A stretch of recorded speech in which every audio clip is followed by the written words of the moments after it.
Are you all set? We'll call the hearing on Senate Bill 121 and introduce the prime sponsor, Senator Whitley. Senator. Good morning. Thank you, Mr. Chair. Good morning, members of the committee. For the record, my name is Becky Whitley, and I'm honored to serve New Hampshire Senate District 15, which includes the communities of Bow, Concord, Pennacook, and Hopkinton. So I'm happy to bring forth today Senate Bill 121, and I'm grateful to have bipartisan support for the bill and bicameral support. Just quickly about how this bill arose. It came to me, the issue was brought to me by a former constituent who is now a constituent of Senator Innes's, who is a moderator in Henniker, and then also a current constituent of mine who is the moderator in Hopkinton. Both of these constituents you will hear from today, one in writing, one in person. And they're two of the brightest and most conscientious people I know, and they run incredible elections in our communities. And I really, commend all local election officials for all of their work in running our, what is one of the best election systems in the country, I believe. So what this bill does simply is it seeks to provide more clarity to improve the ability of local election officials, primarily moderators, to run smooth and secure elections in New Hampshire. So presently, as you may know, state law regarding the appointment of inspectors of the election, ballot clerks, is a little convoluted. And what I have heard is that it creates some confusion for moderators on election day, which you will hear about those actual experiences in the communities, why they feel this change is necessary.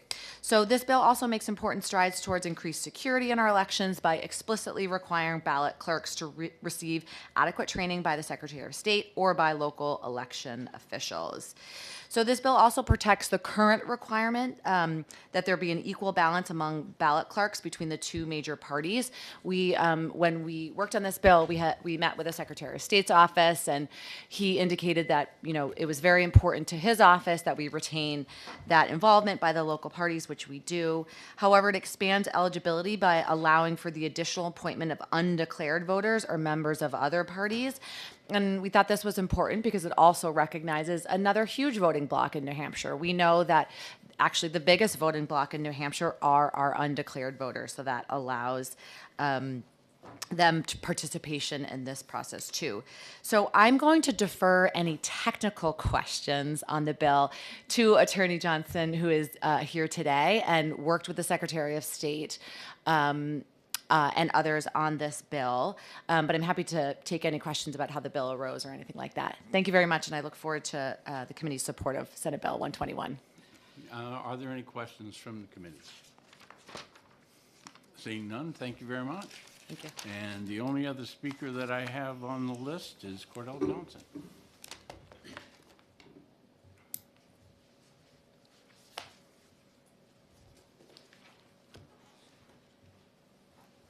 Thank you, Mr. Chairman, and committee members, and I want to thank Senator Whitley and my Senator Innes for sponsoring the bill, and several other co-sponsors as well. I'm Cordell Johnston, and I am here in my capacity as a moderator. I'm the town moderator in Henniker. I'm not purporting to represent the town. I'm just speaking on behalf of myself as moderator. But this is an issue that I've been aware of for several years, and I had some conversations with Sarah Pershino, who is the moderator in Hopkinton, about some issues that she had. And this is just trying to fix a process that is really, as Senator Whitley said, kind of convoluted. The ballot clerks are, I'm sure you all know, they're the people when you go to vote on election day, they're the people who check you in and give you a ballot. And the way the current law is written, the process for appointing ballot clerks is as follows. The two main political parties during an election year are supposed to appoint what are called inspectors of election, and they notify the town of that. And it's supposed to be an equal number from both parties. And then and only from the two parties. No undeclared voters are eligible. Then, on election day, the statute says, on the morning of the election, the moderator shall designate one inspector of elections from each party to serve as ballot clerks. I don't know any town where it actually happens that way, because obviously you can't wait until the morning of the election to figure out who the ballot clerks are going to be. And there are a number of problems which I point out in my letter. Why is it the political parties who are deciding who can serve this governmental function, and why can only members of the two parties be eligible to serve as ballot clerks? So what the bill does is it separates the function of inspector of election from that of ballot clerk. And the office of inspector of election has no defined responsibilities under the current law. All they do is serve as a pool for potential ballot clerks. So what this does is it still allows the parties to appoint inspectors of election, who on election day can be appointed by the moderator to do various things. But separate from that, it allows the selectmen to appoint the ballot clerks, keeping a balance between the two parties, but also allowing undeclared voters to be appointed as ballot clerks. And then the moderator will, by election day, designate the people. If the town has, say, 12 ballot clerks and they only need 4 for a particular election, the moderator will designate these 4 to serve at the election. And again, it could be 2 Democrats and 2 Republicans, or it could be 1 of each plus 2 undeclareds or whatever. And basically, it conforms the law to the existing practice in most towns, where ballot clerks are appointed generally either by the selectmen or by the moderators. Currently, the two parties often don't appoint anyone at all, and when they do, the people that they appoint don't know that they might be serving as ballot clerks, and often aren't even interested in serving as ballot clerks. So this separates those two positions and makes the whole thing make a little more sense. I encourage you to read the letter that I've handed out, and I'd be happy to try to answer any questions. Questions from committee members? You want me? Okay. Thank you. All right. RSA 658-7 talks about appointments. And in there, the second sentence is the moderator may appoint such other election officials as he or she deems necessary, and request the town clerk appoint an assistant town clerk. And I read that whole sentence, but the statute continues. Doesn't that in effect do exactly what you're saying? If for some reason the parties don't do the appointments, and that the moderator is able to appoint, let me get the wording, other election officials, okay? So if there aren't any inspectors of election, then this would tell me that he could appoint inspectors of election, and therefore, in accordance with the existing statute, elevate them to a ballot clerk. In theory, yes, it would. But if you have a situation where the two, and part of the problem is the practice varies dramatically. In my town, and I've only been moderator for 5 years, but we have a clerk who's been there for 30 years, and she says that sometimes the Democrats appoint somebody, sometimes they don't. The Republicans never do. But in other towns, they always do. So you might have each party appointing 2 inspectors of election who, again, as I said, frequently someone signs up and says, yeah, I'd be interested in helping out at the election. And so they get appointed inspector of election, and suddenly they're in line to be a ballot clerk, and they say, wait a minute, I didn't sign up to be a ballot clerk. I don't want to sit here for 12 hours and hand out ballots. I just, wanted to help out. But if those, under the current law, if those people are the inspectors of election, those are the only people who are authorized to be appointed as ballot clerks. So yeah, if no one is appointed, then I suppose the moderator could appoint someone to fill that gap. But why wait to have the gap in the first place? And why have a situation, if you don't have a gap, you may have people who are not qualified and not interested, but no one else can be appointed.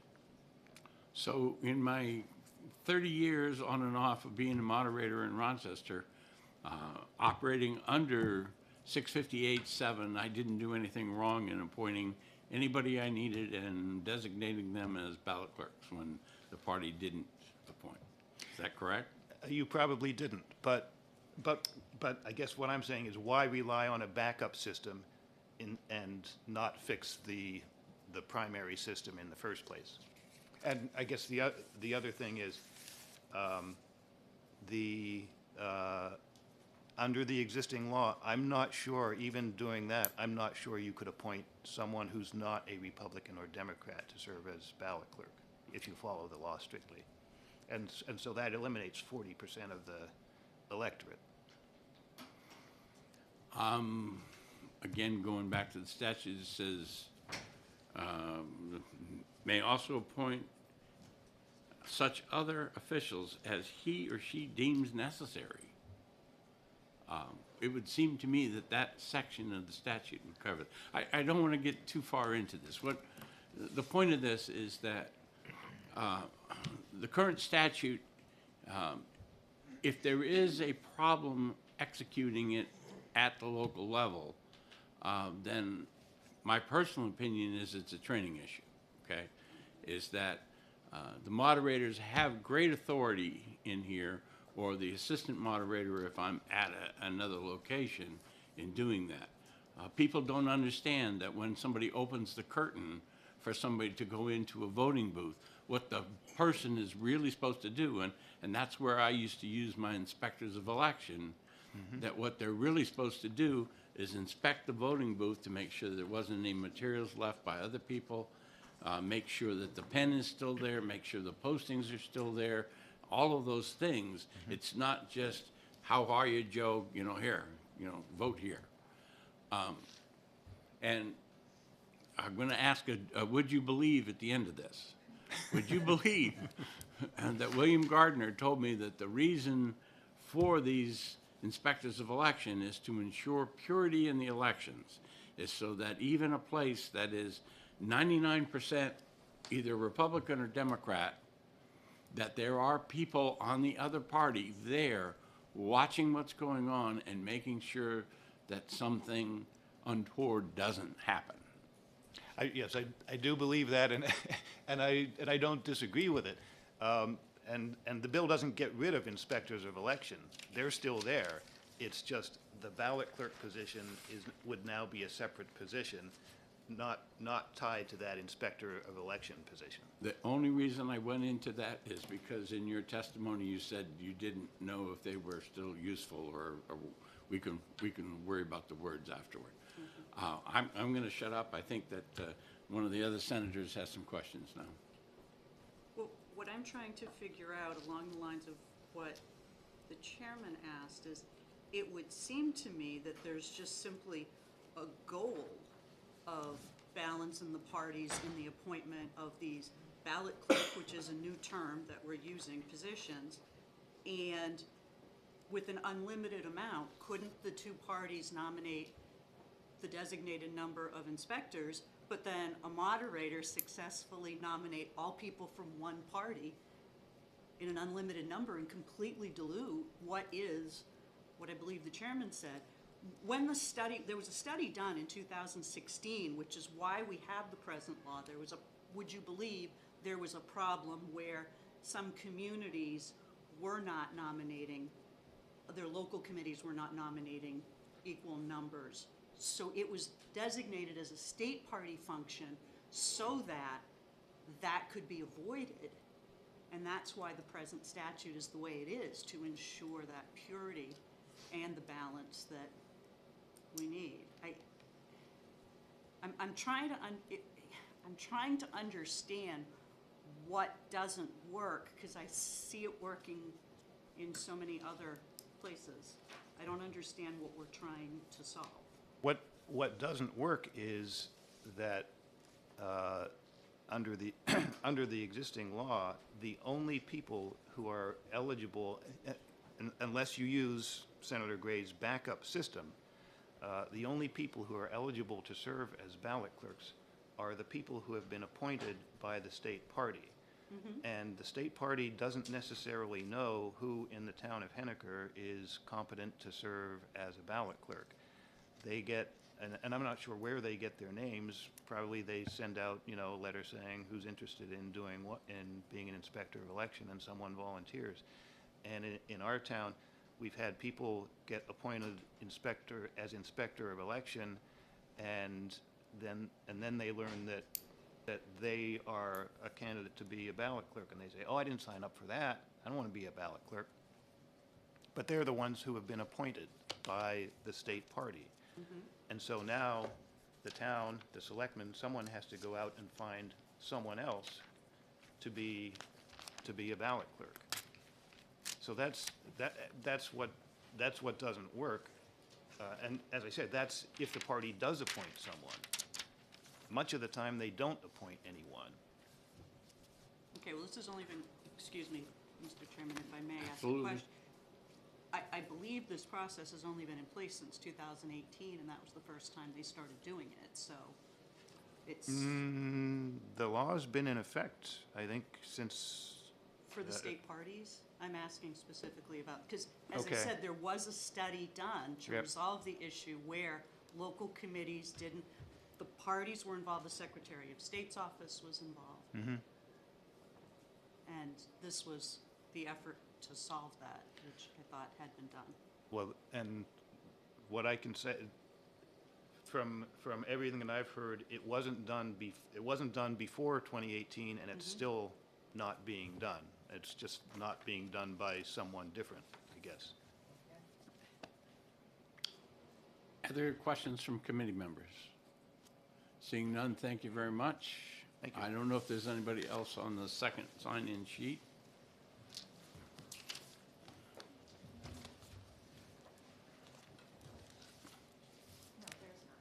There's none. Then we'll close the public hearing on Senate Bill 121, and as soon as the clerk is ready, we will open the next hearing.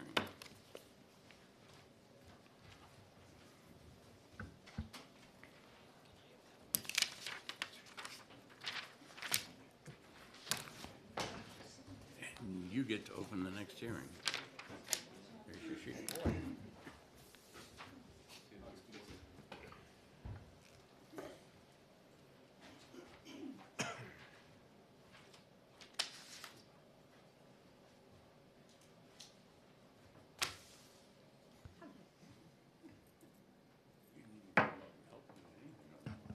Open the hearing on SB 78 and recognize Senator Gray.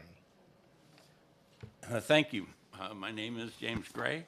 I'm a senator representing District 6, which starts up in Belknap County, Alton and Gilmanton, goes all the way down Route 11 to Rochester. If you go by weight, Senate Bill 156 must be awful complicated because it is, I think that's the right one that we're It scheduled is Senate for Bill now. 156, I apologize. Okay. If, like I say, it's got a lot of pages into it.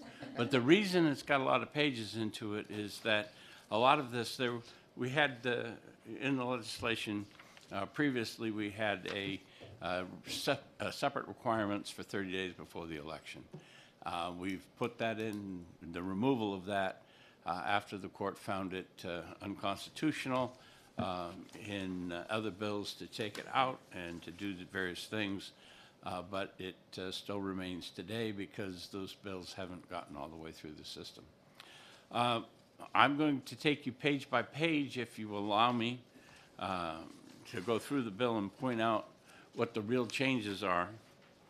On page 1, lines 23 through 25, right now, the law says that the sheet that you can have for registration is just one sheet. This amends it so that you can have additional pages, and I'll explain that more fully as we go along. If you now walk through all those crossouts and go to page 8, the top of the page, line 1 and 2, the wording is slightly changed.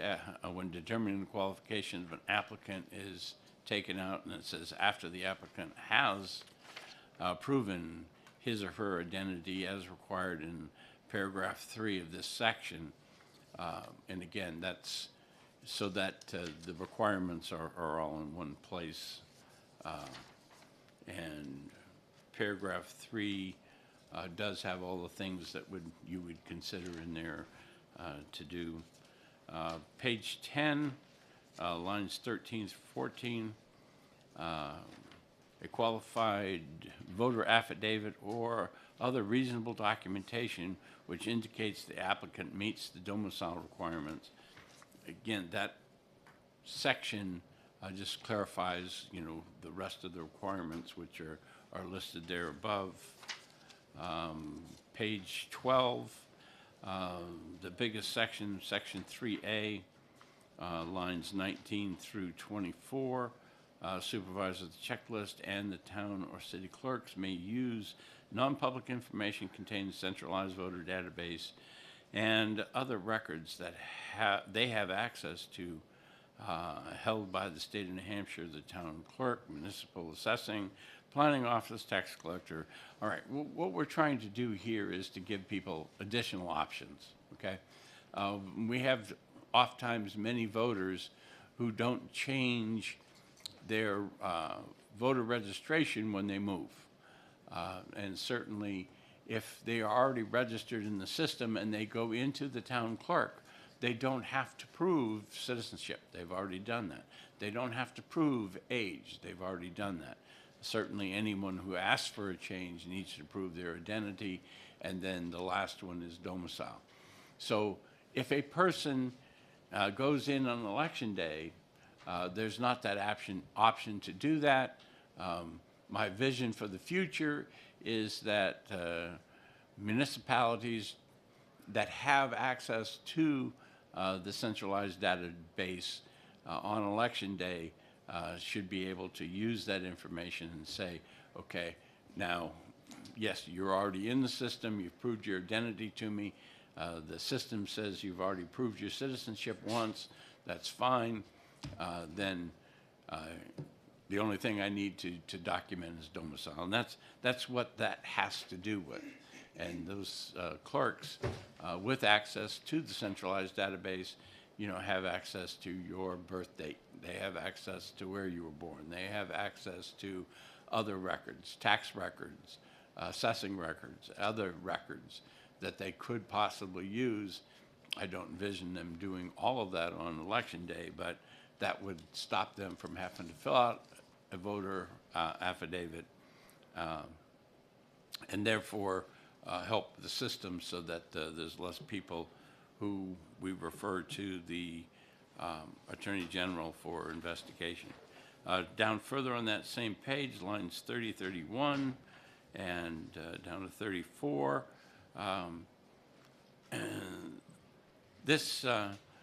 any person who's applying for registration as a voter and who is currently or was previously registered. Okay, what's the reason for that? Well, if they were taken off of the voter list in purge, okay, then now they are not currently on the voter list. But again, we still have that information. It's in the database. It is something that the clerk, if they have access to the centralized system, they can go in, look them up, and again, therefore, use those records in that centralized database, which is marked inactive in the database, or whatever the correct term is. And the Secretary of State could change that if I got it incorrect. but use those records, again, that the person has already proven, citizenship in there. And that's why it says, or previously registered in New Hampshire, so that we can use those records. And as many of you know, that right after a purge, there are a large number of people who are re-registering because even though they don't think that they've been 6 years or more or whatever from the last time they voted, our records indicate differently. The last thing, again, in trying to cut down the number of people who have to fill out these forms or who fill out the forms and we have to investigate or turn over, line 29 through 31 of page 13, the Secretary of State may establish and implement a process for the voter to respond to the letter of identity verification by electronically, such as a message or whatever. People get the letters, throw them on a tabletop, here, there, the other thing.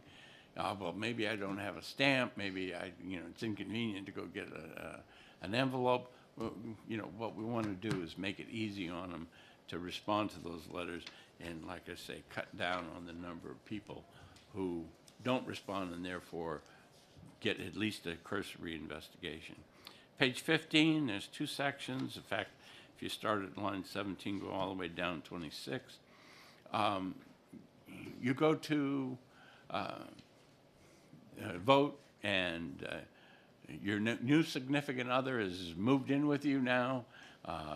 You want to vote. They forgot their ID with, your child goes with you and doesn't have a driver's license or whatever. Whatever the situation is that right now the moderator, the clerk, the supervisor checklist can verify you. If they know you, they can verify that it is you and whatever. What this does is it opens it up so that if you are a registered voter who has the proper identity and was on the voter rolls prior to the opening of the election, and all of that stuff is important, okay, then you can verify up to 2 people. And that's what those sections there do. And with that, I know it's a long bill, lots of pages, but it is really an attempt to make it easier for people who are legitimate voters. Always keep in mind that any citizen in the United States has the right to vote. The question is proving domicile, proving that they have the right age, and we want them to have as pleasant an experience as we can, but we also want not to burden the system with unneeded investigations. And although some people may laugh, our investigator's name is Dick Tracy over at the AG's office, and we're trying to keep his workload within reason so that he can do an excellent job for us. Questions would be accepted. Questions of Senator Gray? Seeing none. Thank you. Excused. Thank you. Chair calls Liz Tentarelli.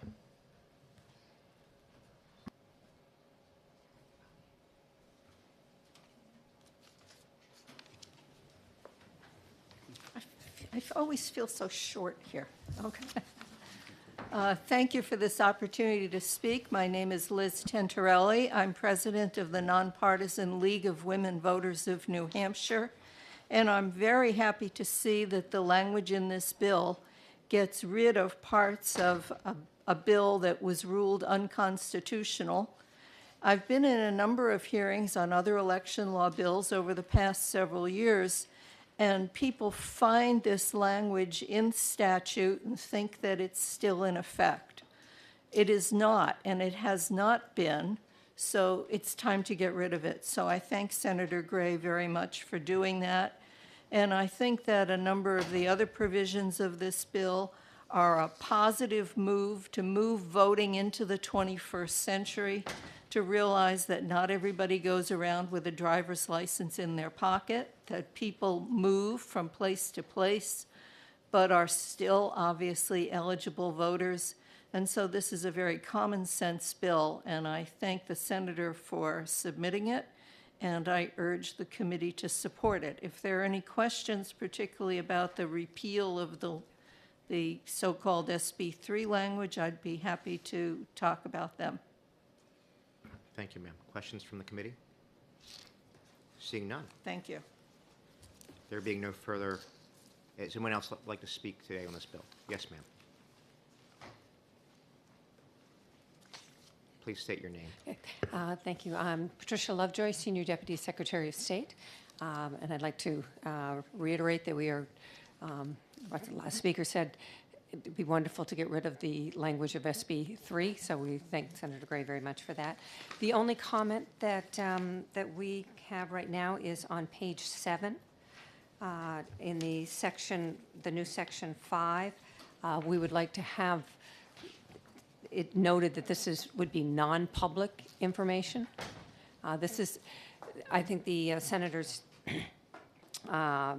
reason for this was to try to collect additional information that if you needed to verify the voter, that you would have that in the system. The two pieces of information that are in here that we think that may put the supervisors of the checklist in an awkward position is asking about social service agency information. And when someone's coming to register, that we want to have information about a relative or a friend's name or a name or of address. We think that that is information that there may be a lot of pushback in getting it. We don't want to put the supervisors of the checklist in an awkward situation. So those are our only comments on the bill. Thank you, ma'am. Any questions from the committee? Seeing none, you're excused. Thank you. Would anyone else like to speak on Senate Bill 156? And I'm closing the hearing on 156.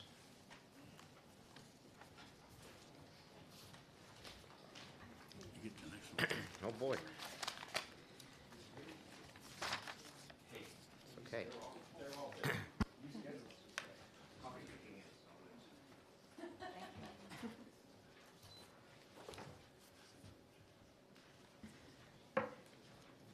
Call the hearing to order on Senate Bill 157. Recognize Senator Gray. Thank you. My name is James Gray. I'm the senator representing District 6, which starts up in Belknap County, in Alton and Gilmanton, and goes down Route 11 to Rochester. This bill continues the audits that we established last year. It has a couple of small changes in the amount that we were doing, since last year was the first year. When probably 5 or 6 years ago, the EAC in Washington was rating New Hampshire on their election processes. And the two main things that they faulted us on was that the machines that we used were not EAC certified, and that we didn't have post-election audits. This bill was kind of meant to, the original audit thing was meant to address certainly the audit thing going on, but it was also that the machine that we used to do the audit, if it was EAC, would have satisfied both of those. The reason that we don't use an EAC certified machine here in New Hampshire is that the AccuVote machines predate the EAC certification program, and therefore weren't eligible to be certified, so we have gone through several iterations. But right now, the audit is conducted, that we scan the ballots from the selected communities, which are done at random, and we compare the tapes from the AccuVote machine to the tapes produced at the audit, and then we go one step further and we select 5% of the ballots to actually be, we look at the image and we look at the way that the machine counted that vote against that image and verify that the machine accurately depicted or recorded the votes. Again, a lot of this stuff is the same. I wanted to see that we were doing enough ballots that we got. One of the questions that was happening at the audit this last year was that it takes time to do 5% of the ballots that you run, especially when you get a community, that has quite a few ballots going through a single AccuVote machine. The way we were doing it during these audits in the past year is that only one machine was being used to review the ballots instead of breaking the team members up into separate machines so that in effect we can cut the time down in half by still doing 5% but on two separate machines so that the two individuals that are conducting the audit can do that. There's a couple other small provisions in there that the committee may want to discuss, but I'll leave it there so that I can answer any questions you have. Questions of Senator Gray? None. Thank you, sir. Chair recognizes Lisa Denitz from the Brennan Center. Morning. Sorry, I need reading glasses. Good morning. My name is Lisa Danitz, and I am testifying on behalf of the Brennan Center for Justice, a national nonpartisan law and policy institute affiliated with NYU Law School that seeks to improve our systems of democracy and justice. I commend this body for taking up the recommendation of the Special Committee on Voter Confidence to expand the use of post-election tabulation audits, which have never been more important. Routine, well-designed post-election audits can provide New Hampshire voters with assurance that their ballots have been counted correctly. In that vein, I recommend some improvements to SB 157 to address 4 different issues so that future regular audits in New Hampshire make a meaningful contribution to effective and secure election administration. First, all ballots should be within the audit's scope to provide strong assurance of an election's outcome. This assures voters that the audit procedure hasn't favored or cherry-picked some places or machines while avoiding others. By making explicit reference to, quote, an audit of the AccuVote electronic ballot counting devices, close quote, SB 157 excludes from the audit's ambit jurisdictions that use hand count and also that and also those that replace their AccuVote machines, which will be or should be replaced in the very near term. As equipment is replaced, if this legislation applies only to AccuVote machines, it will have a smaller and smaller scope and eventually become obsolete. To reiterate, all ballots should be within the audit scope, whether machine counted, regardless of device, or hand counted. As such, any audit legislation should not be tied to AccuVote, nor, quite frankly, should it be tied to tabulation equipment generally. Second, we recommend that this bill should require manual review of some of the ballots and not just digital images of the ballots to check that they were counted correctly. Voters can check their own ballots to make sure that they are correct, but they cannot check digital images created by software. Because voters' ballots provide the most trustworthy record of voters' intentions, New Hampshire's audit process should incorporate use of that authoritative evidence. In particular, we recommend that in lieu of the 5% sample of digital images of ballots, the audit should instead incorporate a comparison of perhaps 100 randomly selected paper ballots with the votes recorded by the audit equipment. Examining some digital images may be useful, but it cannot validate the audit in the way that directly examining voters' ballots can do. Third, we recommend modifying or tweaking, I should say, how towns or wards are selected for the audit to assure a broadly representative sample. As with inclusion of all ballots within the scope of an audit, random selection of the sample assures voters that the audit procedure hasn't favored or avoided some places or machines. While the number of towns and wards included in an audit need not be large, the sample must be a representative cross-section of the different types of state jurisdictions, large and small, machine count and hand count in different areas of the state. Such categories can be explicitly included in the random sampling plan to ensure broad coverage. To provide this broad representation, we recommend that SB 157 should be modified so that towns or wards chosen for the audit represent 3 to 5% of votes cast statewide, with the Secretary of State issuing regulations as to the appropriate random selection that ensures inclusion of different types of jurisdictions. Fourth and finally, we recommend consultation with Secretary of State Scanlon to determine how much time is needed to complete the audit in a professional and transparent manner, while ensuring that potential problems unsurfaced by the audit can be addressed. I want to note that the Brennan Center is very definitely open to working with legislators to help improve this legislation and make sure it works for the citizens of New Hampshire. In addition, while I don't currently have this testimony written to provide to you, I am happy to submit it electronically in the next few days if that would prove helpful to this committee. And in addition, I am the courier of written testimony for a different organization, Common Cause, that you can tell me who to give it to. Thank you so much for allowing me the opportunity to appear today. Any questions from the committee? Senator Gray. I try not to ask a whole lot of questions when it's my bill. Feel free. I might suggest that you call my assistant and get on my calendar because there are other audits that we do.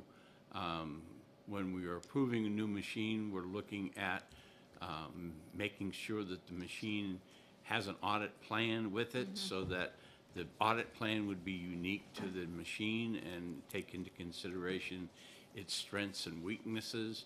And since the AccuVote machines right now, our vendor is only going to certify them through the next general election. Right.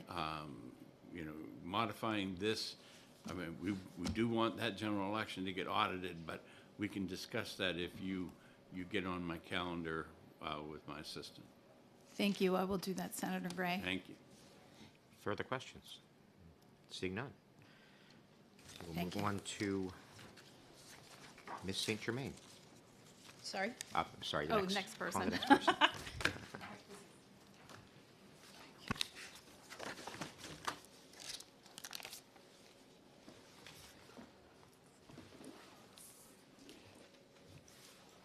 Good morning. My name is Mackenzie St. Germain. I am the campaign director for the New Hampshire Campaign for Voting Rights, which is a project of America Votes New Hampshire. I'll be very brief, but I wanted to say our coalition is very glad to see the legislature take up audits and work on this legislation this year. We know this is a really common sense policy that can increase voter confidence. There aren't a lot of things that people kind of across the political spectrum agree on these days, but during the meetings of the Special Committee on Voter Confidence, nearly every person, regardless of their background or what other recommendations they were making, said that they would support post-election audits, including the New Hampshire Campaign for Voting Rights. And we did some polling in New Hampshire last year. 82% of people polled said that they would support post-election audits in New Hampshire, which included 87% of Republicans, 85% of independents, and 70% of Democrats. So we don't often get that kind of high support really across the board, and I wanted to emphasize that because I think it's really important we work on this policy and make sure that it is done correctly. With such broad support, we would like to see this legislation be as robust as possible, which includes making sure, as Lisa just said, making sure this legislation or future legislation would apply to all ballot counting devices used in state, expanding the number of towns or wards that are part of the audit, and making sure that we're auditing both small and large polling places, as well as those who do hand counting. So we are getting a broad representation of voters and ballots in the state. And expanding that voter confidence and making sure folks have as much confidence in the process as possible.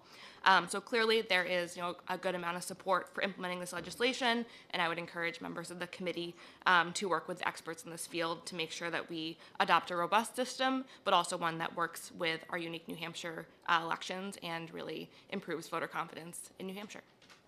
Happy to take any questions. Any questions from the committee? Seeing none. Thank you. And there were 2 others who signed in but did not wish to speak, signed in support. Oh. I apologize. Ms. Lovejoy, please. Good morning, and once again, I'm Patricia Lovejoy, Senior Deputy Secretary of State.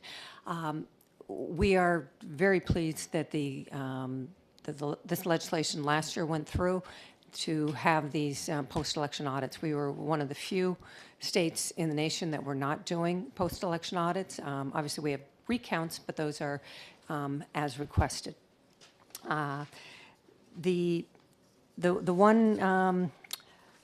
one suggestion, or one thing we'd like to put on your radar, this bill is going to increase us from doing 4 to 8 audits. The election's on Tuesday. Wednesday, we send people out to collect all the ballots for the towns that have been selected, which may be a couple hours away, depending upon which get selected. And then Friday is the deadline for someone to request a recount. So there's a very short time frame in there. I think it's obviously very possible for us to do 8. We would most likely need an additional scanner. We have one. We would have to purchase another one, and there's the software, et cetera, that goes with it. The portion that takes quite a while is reviewing 5% of the ballots. And I was involved with all the planning and doing all of the post-election audits that we did last year for both the primary and the general election. 5% is quite a few ballots that you're bringing up the ballots and you're showing how the high-speed scanner read it, and you're seeing what the actual ballot is. Eyes tend to glaze over as you get further and further into that process.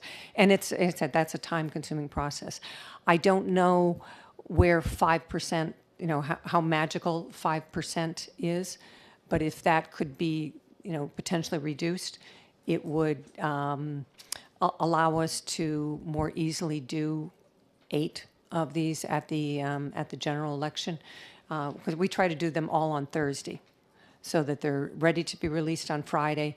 And like I said, candidates only have until 5 p.m. on Friday to request a recount. There were some comments earlier about the random sample. The previous bill the previous legislation did require a random. Just to let you know how we did that, we took all of the locations in the state that use the AccuVote machine, divided them into 4 quartiles based upon the number of voters that we had, and then we did a random number generator for each of those 4 quartiles, so that, and whatever it came up, that was the ones that we did. So it was very random and included from small to large. Thank you. Questions from the committee? I am going to answer one question just for the benefit of one of the prior. Do we conduct any other audits in New Hampshire, or have we conducted other audits in the last election? The only other audits that we did was we tried a couple of locations used new voting machines that were approved by the Ballot Law Commission to test. And in each of those instances, we did a full ballot recount by hand of each of those ballots. What about the state rep races that were recounted? Did we do anything with those? What we had this year was a sort of an unusual year for audits. Normally, we'd have in the fall election 12, 13 recounts. This year we had 29 recounts for state rep races. And there was new legislation last year that for 10 of those, we needed to choose a race at the top of the ticket, U.S. Senator, Congress, Governor, and do a hand recount of that race for 10 of the races that we recounted at the representative level. Like I said, normally that would have been almost all of them because we usually get like 10, 12, but this year we had 29, plus we had a Senate race, and we also had Register of Deeds in Hillsborough County, which was 145,000 ballots. Just saying. It was a busy recount session. Any further questions? Thank you very much. Okay. Would anyone else like to speak on Senate Bill 157? Seeing none, the hearing is closed.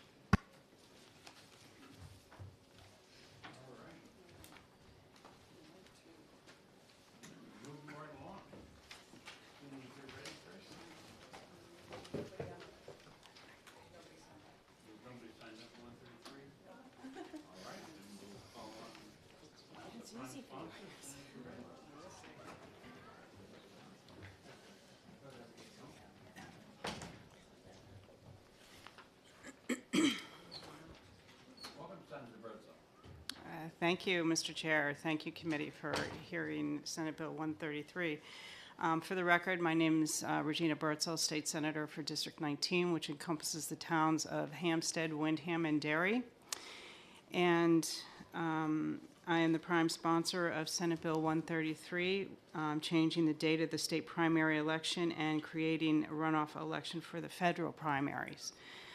Primaries are meant to decide which candidate will represent a party in the general election. But the crowded fields that we've had in our recent years, especially in our federal races, mean that our nominees are seeking smaller and smaller slices of their party's voters. This change will ensure that federal candidates have the support, the majority support of the parties that nominate them. This bill will also help in any mischief that might happen in the primaries. And this also would, which is fairly popular, it will move the primaries to earlier in the primary season. It would require a May primary, and if there is a runoff, it would move to the end of June. And the top two candidates would go to the runoff. Currently, there are 10 states that do have some form of a runoff. Some require 30 plus 1. Most of them require 50, and in Vermont's case, a runoff is only done in ties. And with that, I will entertain any questions. Are there questions from the committee? Seeing none? Oh, we do have a question. Thank you, Senator Bertzel. So under this bill, when would the filing period be? I believe it would be in the February-March timeframe. I'd have to connect with the Secretary of State. I have been working with the Secretary of State to try and tie down the dates. Thank you. I believe if we look at page 1, down lines 10 through 12, when you go back and review it. The Tuesday before the first Wednesday in February. Yeah, Tuesday before the first Wednesday, yeah. Thank you. That's too easy. All right, seeing no questions, thank you, Senator. Thank you. And is there anyone in the audience who wants to speak to this because they've changed their mind? The Honorable Patricia Lovejoy. Patricia Lovejoy, Senior Deputy. The only issue that we may see is we're having the Attorney General's office is looking into the question of the runoff. Our Constitution specifically talks about a majority, a plurality, not a majority, and that was changed, I think, in like 20, I had the information for a previous one, I think it was like 29 or something, our Constitution used to say a majority, and it was changed to a plurality. And by having a runoff, you're now requiring a majority as to whether or not there is a issue with the Constitution on that. And the Attorney General's office is looking into that right now. I just wanted to bring that up. As far as the date, that's more of a political issue, and we will leave that to the House and Senate to come up with a date. I know there's additional bills that were in the House that we heard about a week or so ago, that one was for June, one was for February.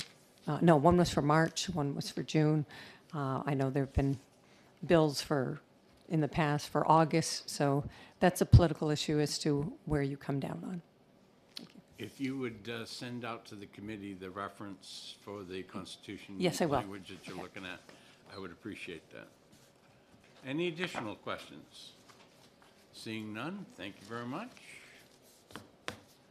And according to that clock, I've got 5 minutes left, but according to the other, I'm sure it's down around 3. So that will give us time if we want to go into executive session for a couple of minutes. Do I have a motion to go into executive session? So moved. I have a motion and a second to go into executive session. Senator Murphy and Senator Abbas. Okay, all those in favor say aye. Aye. Do I have a motion to reconsider? Okay. I move reconsideration of SB 63. We have a motion to reconsider SB 63.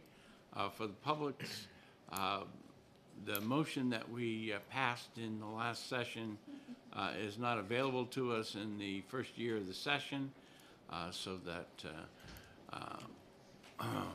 we need a new motion because it was out of order.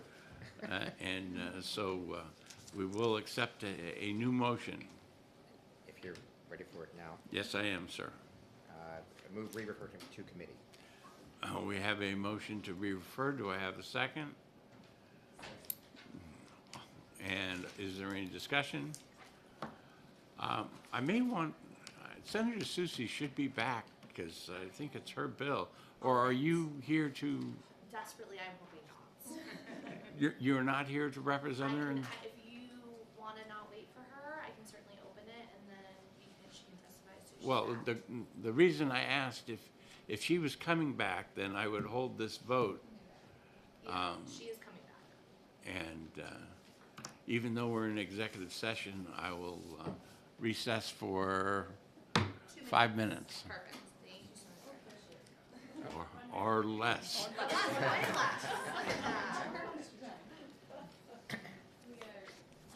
How did none of us know this was unavailable? Parliamentary. Hey. Okay. We're recessed just for a little bit of time until we figure it out. We went to executive session after we have a motion going Senate Bill 63, and I ruled the other motion out of order, so we didn't have to deal with that. And then now we're taking the motion to re-refer. We'll go back into executive session, which is still pending, and we have a motion that has been described to the members. Is there anyone who would like to comment? Okay, seeing none. On the motion to re-refer to the committee, all those in favor say aye. Aye. All those opposed? Do I have a motion to go on the consent calendar? Second.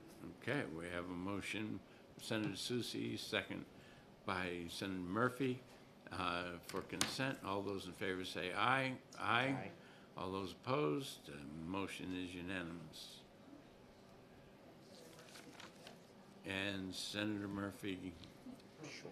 got to take it out last time, so he gets to take it out this time. And we could probably use the same, anyway. Same. Okay, a motion come out of executive session. So moved. And all those in favor? Okay, now, we are back into regular session. The next bill to be heard is Senate Bill 220.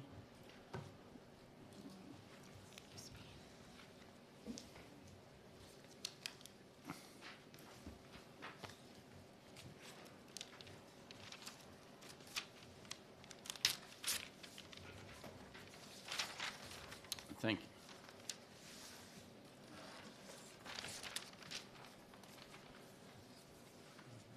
You ready, Trish? Yes. Okay, Senator.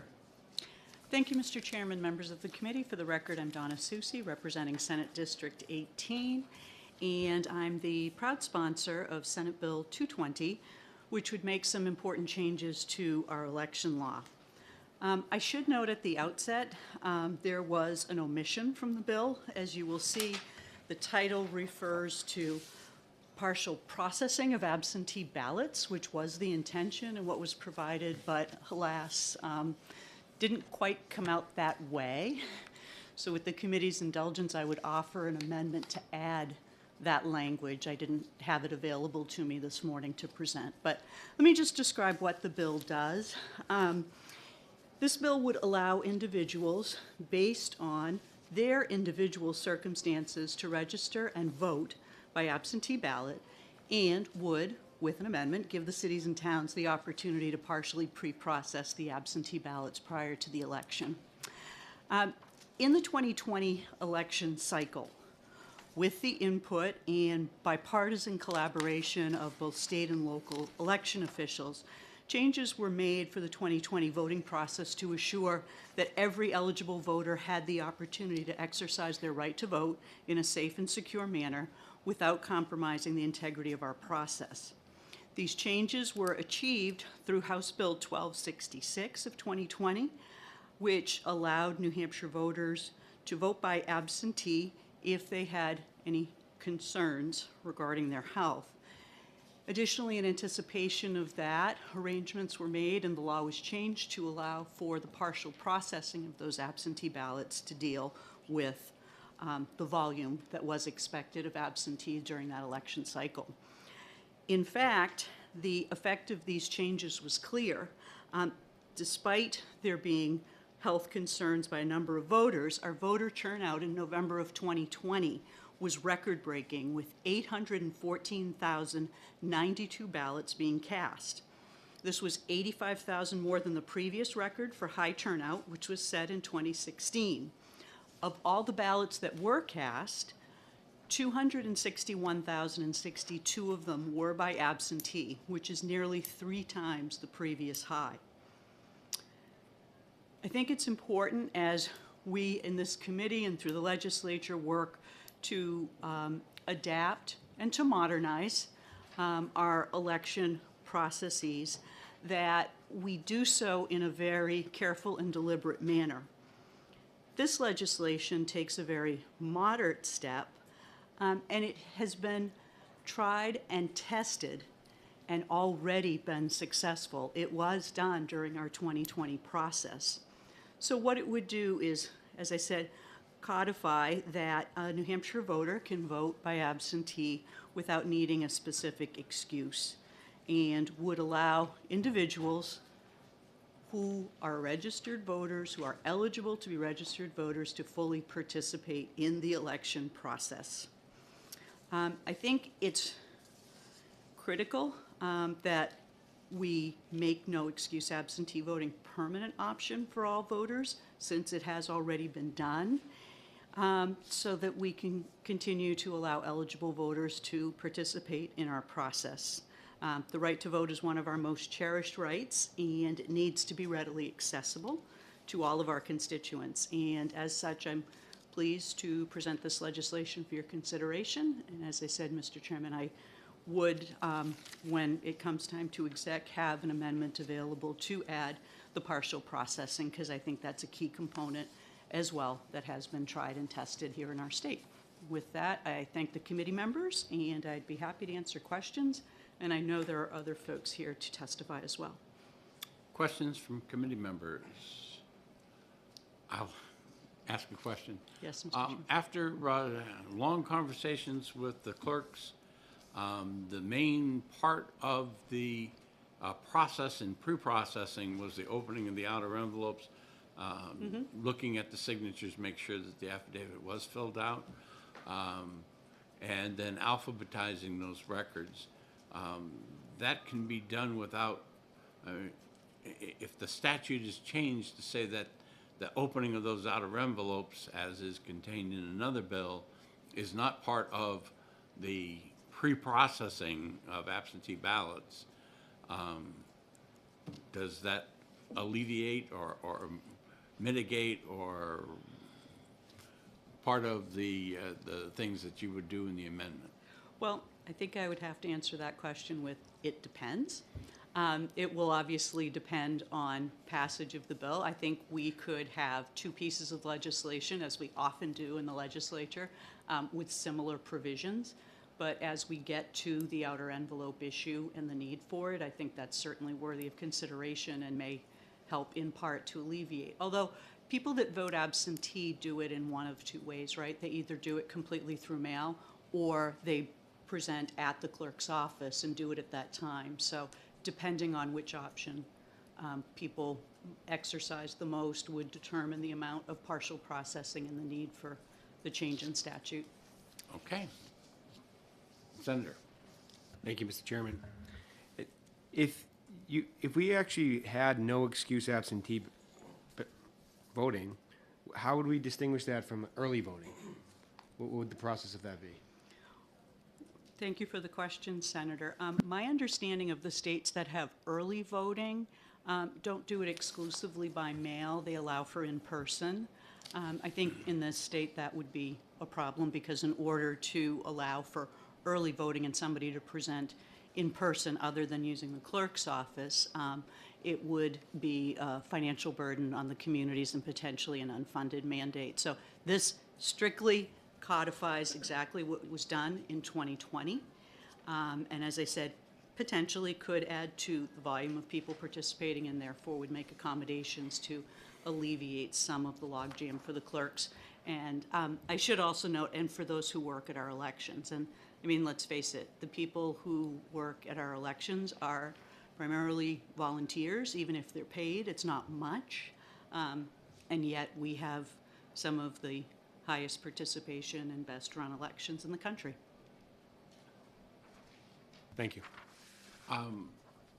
Would it be fair to say that the states that you're familiar with, that early voting, the ballot is completely processed as if they voted on election day, and absentee ballots go through, here in New Hampshire, would go through a separate process? Yeah, I do think it varies considerably from state to state, Mr. Chairman. I don't want to comment on any particular state. I know in some states that allow for absentee or mail-in voting, they allow for ballots to be received even after Election Day, as long as they have a postmark. I think that's problematic, and I think we saw that in the last cycle where elections were held on a Tuesday and it was a Saturday or a Sunday before a winner was declared. I don't think that's necessarily the direction we want to go in New Hampshire. I think we do things quite effectively, and part of the reason, as we discuss our First in the Nation primary, that we do so well is that we declare winners, and people know who wins our elections on election night or very early the next morning in the case of really high volume. But I think that's a process that serves us well and should continue. All right, thank you. Any other questions? Seeing none. Secretary of State is here. I'll give you the option of going next or last or whatever, depending on your schedule, Secretary. I'll go next, Mr. Chairman, if you don't mind. That's why I gave you the option, sir. Thank you for that opportunity. Thank you, Mr. Chairman, members of the committee. I'm David Scanlon, Secretary of State, and I'm here in opposition to Senate Bill 220 today. And there's two reasons for that. The first one is a position that's held by the office for some time that we have constitutional provisions that allow for absentee voting for the reasons of being absent or for a disability, and to provide for a no excuse absentee voting opportunity I believe the Constitution would have to be changed to allow that to happen. The second part of being opposed to the bill is that I don't think the language in the bill actually does what the title of the bill says, or the analysis, where it says that this bill allows for no excuse absentee registration and voting. I did notice that the partial processing was missing, and depending on how that would be worded, that's something that we could support. So be happy to work with the committee on that. But what the bill actually does is it leaves intact the part of the statute that allows for voting by absentee. And that language says that the person has to be absent from the community to be able to vote that way. And then it removes the provisions for voting for physical disability. It also removes language for religious exemption. And it doesn't put anything in here that says that those individuals that have a disability, or anybody for that matter, can simply vote by absentee ballot. This bill, I haven't been able to find in here where that is addressed. And if you go on further to page 5 of the bill and look at line 30, the affidavit that is on the envelope says that I will be absent or unable to vote in person. And unable means that there is a condition that exists. In this case, if you're out of town, that would be the condition to vote in person. But you can't wake up in the morning and say, I don't feel like voting today. If you're perfectly healthy and capable to getting to the polling place, it just says that they are unable. And then same thing is true on page 6, line 25, under the section of absentee voting in towns. It says every town which has adopted an official ballot system for towns as provided in the statutes shall provide for absentee voting.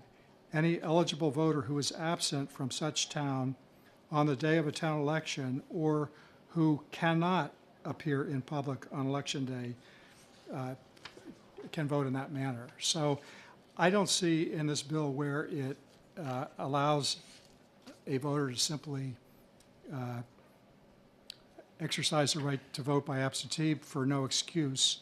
And if anything, I think it confuses how a voter with a disability is treated under the current statute related to absentee balloting. So for those reasons, Mr. Chairman, I oppose the bill and be happy to answer any questions. Questions from committee members? Seeing none, thank you Thank you. very much, Secretary. All right. Next on the list is Liz Tantarelli.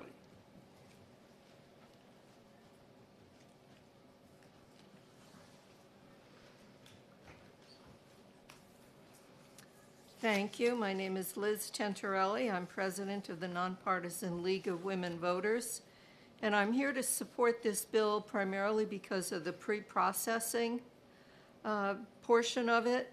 I think that is a logical thing to do. We did it successfully in 2020 under a one-time ruling, shall we say, statute, and it probably should continue. Eases up the burden on the election workers, ensures that we're going to get results in a timely manner. I did come here to support the no excuse absentee idea, and I'm now having some reservations based on Secretary of State Scanlon's comments that maybe there is language that needs to be changed.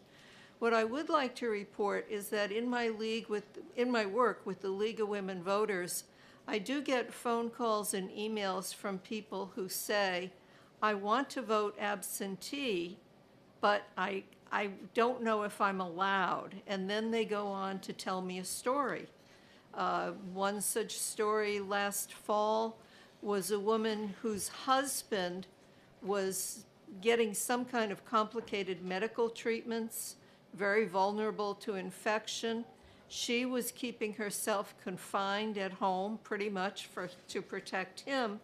and she did not want to go out, but she herself was not disabled.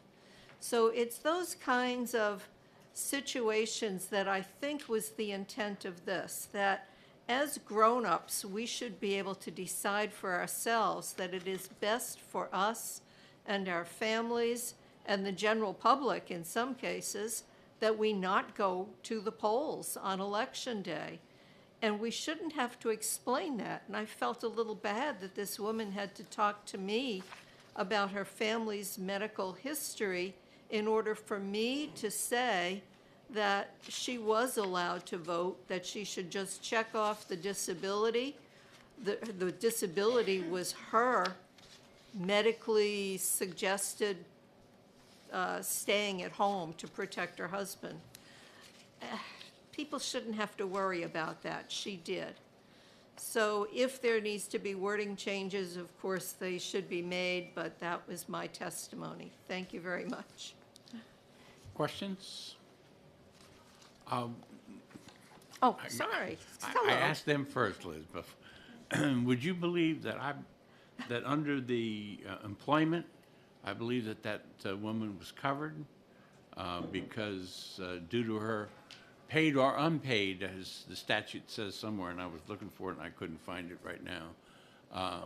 You know, like we have the exception for a mother's caring Right. for her children, et cetera, that she would be covered and it wouldn't be under the illness part, it would be under the employment part. And you're right, and I have explained that to other people. The fact that her husband, that she wasn't so much caring for her husband, that she couldn't leave him. She could, he was stable at home, but it was complicated. It just shouldn't have happened, but thank you for pointing that out. Yes, there are many reasons why people can vote absentee, and they don't realize it. They think disability or I'm out of town. This way they can make a logical choice. Yes, ma'am. Thank you. Thank you. Next on the list is Mackenzie St. Germain.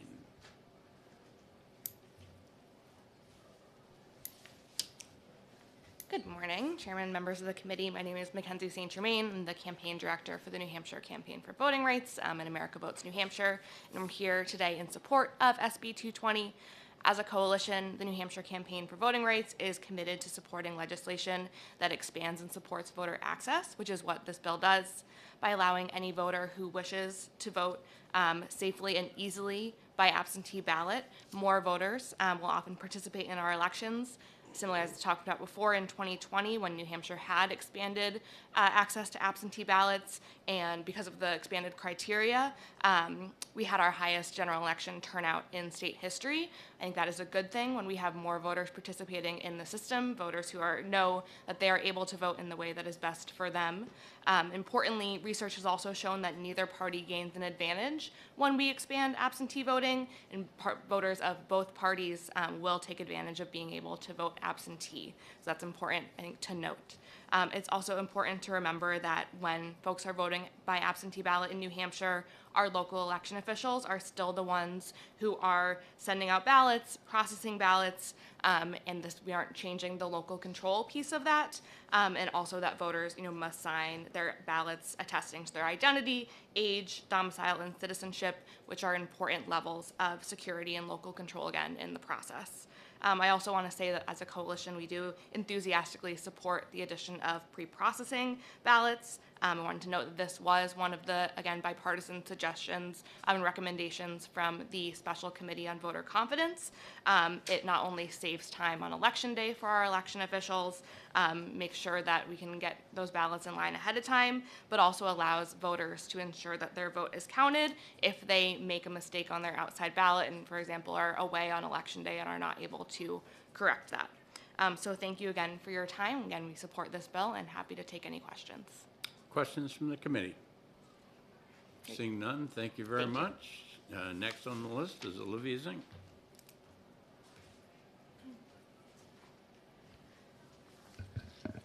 I was wondering if you were going to make it back in time.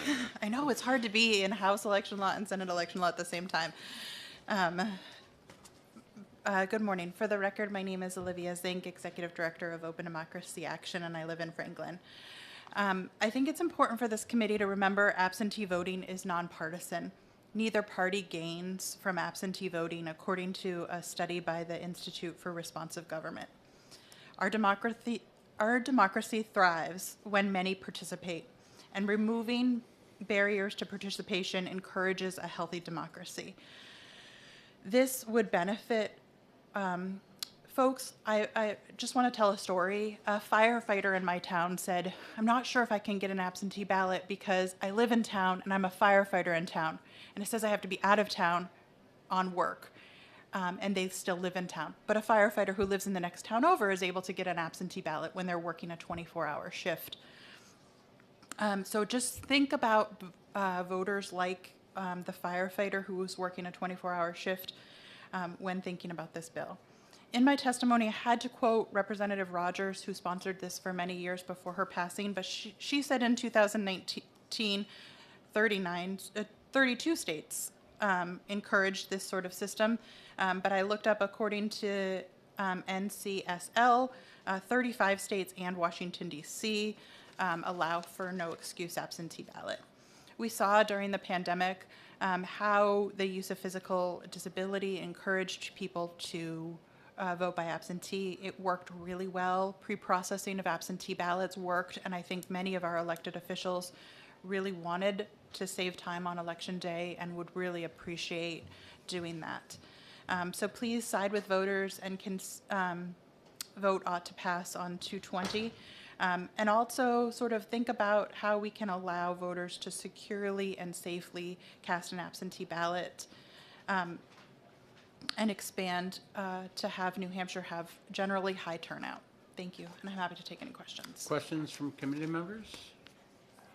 I do have a question. What was your advice to the firefighter? Well, my advice, the firefighter said, "I'll come if there's no fire." Like, our firefighter is very busy during that day, and they did one election. I'm a city councilor. I lost by 1 vote, and that firefighter didn't show up, even though they were going to try to during a busy day. So I just will say that it's very, very important to know that our elections are decided in very close ways, and so the firefighter didn't make it because they had busy calls all day long. Would you believe that my advice to the firefighter was, yes, you are covered because it's an employment situation where it is unsure whether you're going to be able to be at the polls? Even though they're not out of town.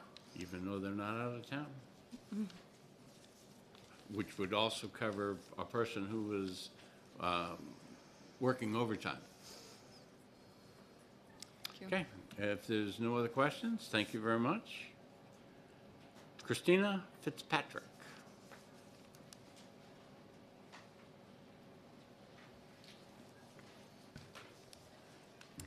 Good morning, Chairman Gray and committee members. Thank you for the opportunity to testify today in favor of SB 220.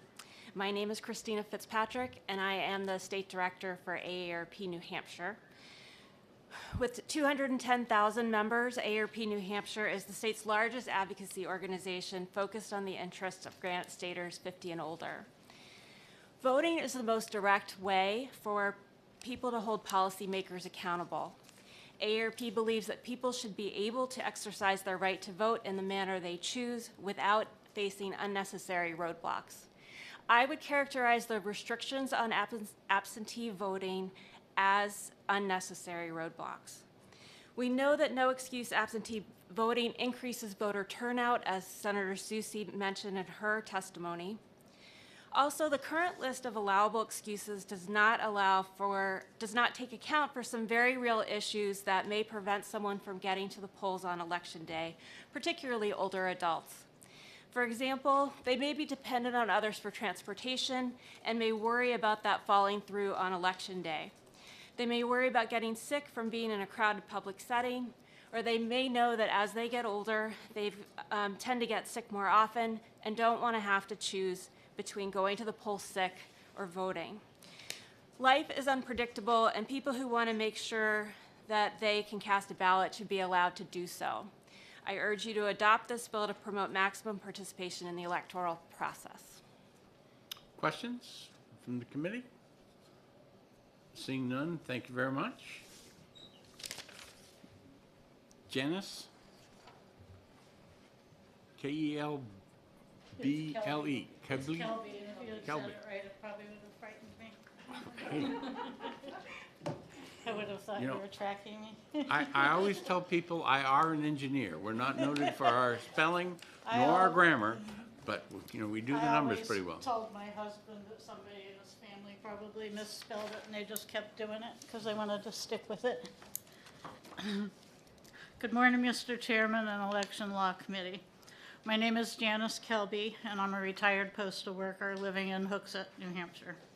I appreciate the opportunity to talk to you today about SB 220. It's important to me. I'm in favor of this bill because I believe strongly that our focus should be on expanding voter choices and convenience to encourage the widest possible voter participation by eligible New Hampshire citizens. Voting in all elections should be convenient, fair, and secure as possible. Historically, voting in the U.S. started out being restricted as some right that was given only to white male property owners. Fortunately, over the years, as society changed, so did our election laws. To meet the needs of the voters, in 1997, Texas actually passed a law allowing astronauts to vote from space. Way to go, Texas. They were listening to the needs of their voters. Astronaut Kate Rubins returned to Earth in late October 2020, but she voted absentee just in case touchdown was delayed. Here on Earth, we should also be able to vote absentee if we think that we might otherwise run the risk of not being able to make it to the polling place. A friend asked me last week if I was planning to testify today because she knew I had testified in favor of no excuse absentee voting in the past. I told her that I planned to, but then I started thinking about the logistics of it. In the past 4 to 5 months, I had both of my hips replaced, and I'm a little bit paranoid about ice right now while I'm still healing. So I was thinking, what if it snows? Am I going to really want to show up? Because I don't want to run the risk of falling. Not that I was disabled, but I could be disabled if I slipped on the ice and fell with 2 recent hip replacements. But that was my answer. It made me know that I had to come and testify because the exact same thing could happen on election day. There's no good reason not to allow an option for somebody who wants to make absolutely sure that they're able to vote. Even if it snows on election day, even if their car breaks down on election day, even if you can fill in the blanks because there's lots of valid excuses. It is important to me, if something is really important to me, I should be able to do it ahead of time, since nothing in life is promised for anybody on any given day. I used to testify, you've probably heard it yourself, Mr. Chairman, about picking my kids up from childcare and having less than an hour to get from my job to go and vote. So I was faced with a choice between forcing my starving kids to go stand in a line at the polling place for an hour, and possibly for the hour, depending on how crowded it was. And usually that time of evening, it was pretty crowded, and voting. And thankfully, the legislature took a step in the right direction since I used to testify on that. Like, I think it was probably about 4 years ago that the legislature changed that to add dependent care responsibilities to a valid excuse. And that's certainly a step in the right direction, but there are a lot of valid excuses. That was just one example of problems that people can run into. To me, like, I don't know if I'm going to wake up on election day and be vomiting.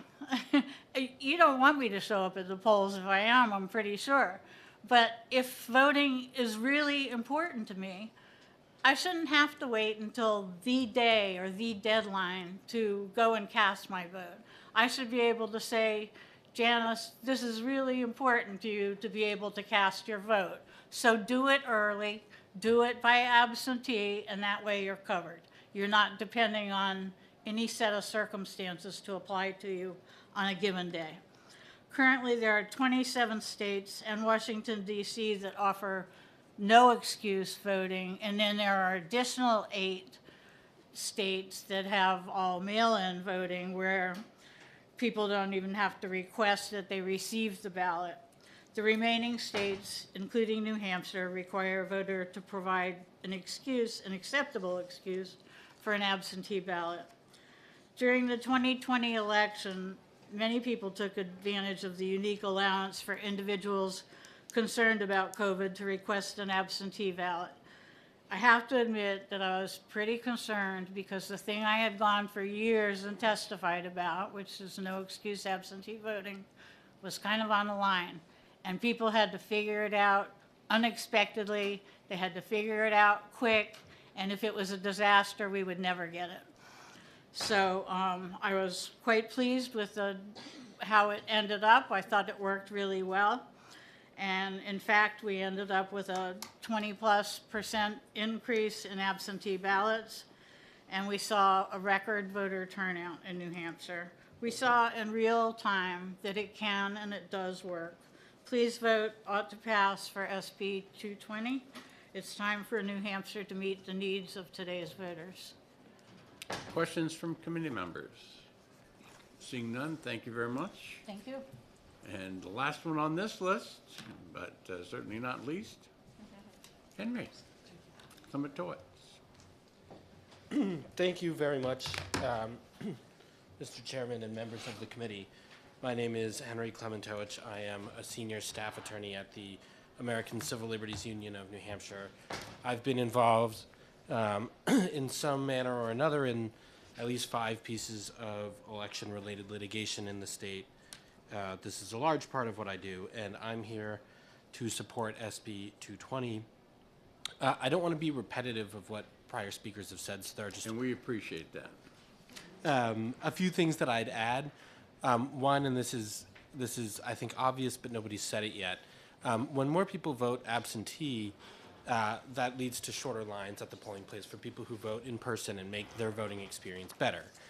In 2020, when the number of people who voted absentee essentially tripled, that makes life easier for the election workers who are dealing with shorter lines, shorter rushes. It allows them to, the pre-processing piece that I think is forthcoming would allow them to get a jump start on their work so that they don't have to stay up hopefully to 3 in the morning tabulating ballots, because some of that work can be done ahead of time. The pre-processing also provides an opportunity to cure for voters. I don't have the figures, but I think it's usually around 1% to 2% of absentee ballots that are cast in New Hampshire are not counted. The most common reason is because they're returned late, which wouldn't be addressed by this bill. But the second most common is that the person doesn't sign the line on the affidavit envelope that's required to be signed. And I think that's usually just an oversight, but the law is that if you don't sign that, then your ballot isn't counted. And if ballots are processed ahead of time, that provides an opportunity for voters and town officials to let voters know, hey, you missed this signature, come back, fix it so your vote can be counted. And I think that benefits everyone to make sure that actually the ballots that are cast are countable. I did want to uplift that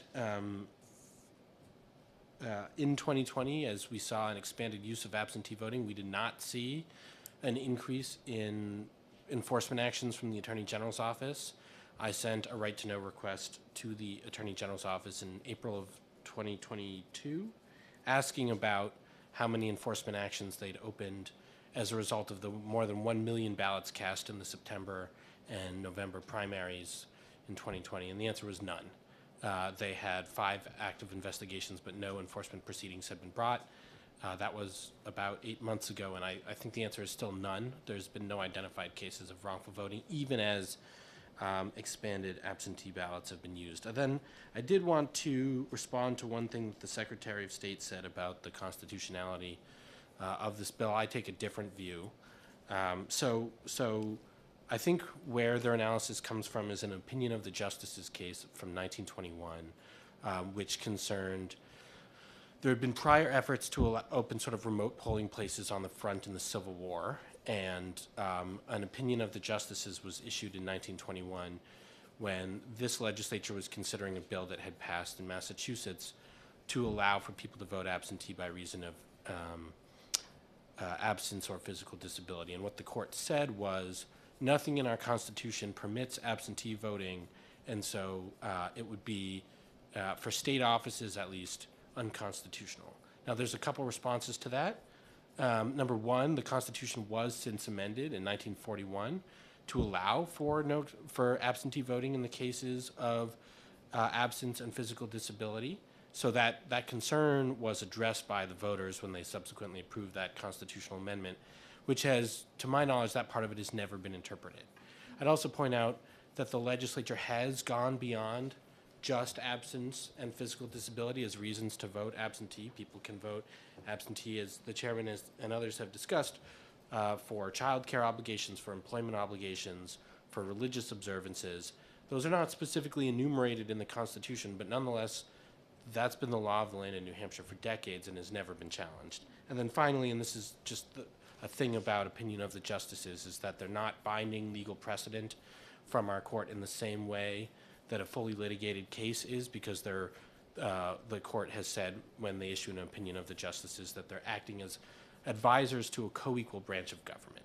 So I don't think that the Constitution prohibits no excuse absentee voting. I think it's within the prerogative of this body and the other body to define what absence means for the purposes of disability. One way to, I think it's Rhode Island, the law requires an excuse, but one excuse given that you can check is either no excuse or prefer not to give, and that counts. So they're included in the total of 35 states, but they technically do require an excuse. You just don't have to give one, if that makes sense. So maybe that's an approach to take here. In summary, I'll just say we support this bill. We think it provides opportunities to voters. It doesn't change who's eligible to vote. And one last thing that I'll add in terms of people who want to vote absentee but may not be covered. As a father of a 16-month-old kid who finally started daycare, there's like a 50% chance on any given day that I'm going to be sick. But I don't know in advance whether I'm going to be sick or not. And if I wake up on Tuesday morning with a scratchy throat, it's already too late. So I think there are categories of people who should be able to vote absentee, who we want to vote absentee, who are not covered under existing law. So happy to take any questions. Senator. Thank you, Mr. Chairman, and thank you for taking my question. Have any other states, in respect to absentee ballots, their Supreme Courts make any ruling on a definition of physical disability, at least the scope of it? You know, I don't know the answer to that. I think different states have different constitutional provisions, and so I don't know if there's an analog to ours, but I'm happy to look into that. I know that our court has not addressed, as far as I've been able to see, what constitutes a disability for absentee purposes, but I'm happy to look at that. Thank you for taking my question. Any other questions? Thank you very much. Thank you. Last one on the list is Linda Bundy.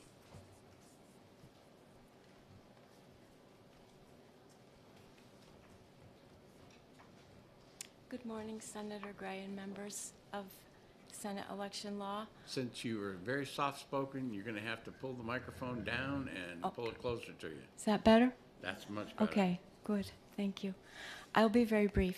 I support SB 220.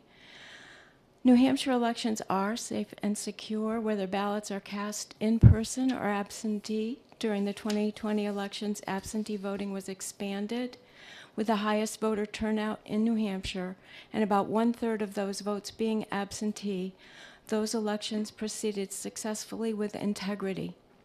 SB 220 provides an opportunity to learn from that experience and improve our election system. There are many reasons why people prefer to vote absentee, and not all of them are covered in our current law.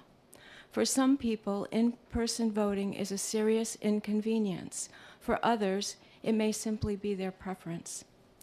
No excuse absentee voting makes it easier to vote regardless of an individual's circumstances. It expands the options for all eligible voters.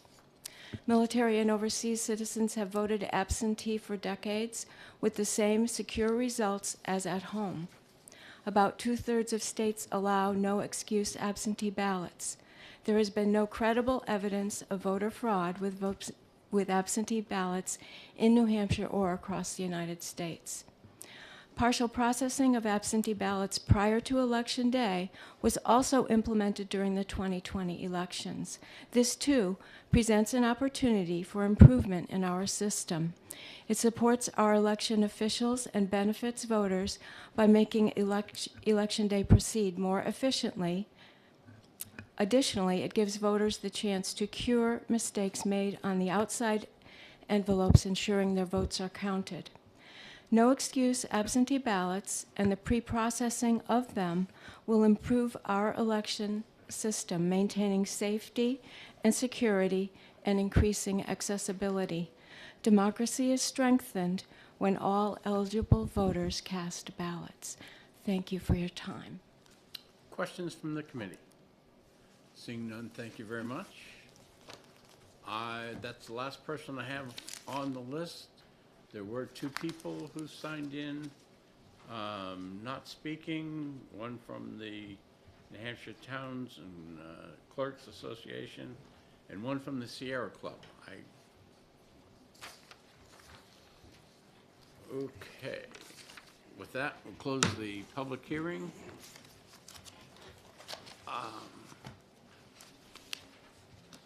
We have the option of going into an executive session if any of the senators have a bill that they want to do.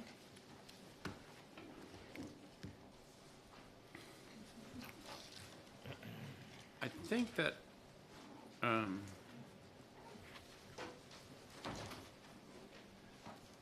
if I could get a motion to go into executive session, then we can talk more. Moved and seconded to go into executive session. All those in favor, say aye. Aye. If you pass these around to the clerk, I'd appreciate that. Senate Bill 121 that we just heard this morning about the ballot clerks. Certainly, you know, I've been dealing with this issue for a long time. I believe that there, if anything, if a moderator is confused, then I think it's a training issue, and that through the Secretary of State's office that they can take care of it. I know that in many of the Republican jurisdictions, I'm told that they have started appointing the inspectors of election, and I'm also told that the Democrats, because the Republicans are doing it, they do it also, or vice versa, whichever you want. I think that they do have a place, you know, the inspectors of election in election purity,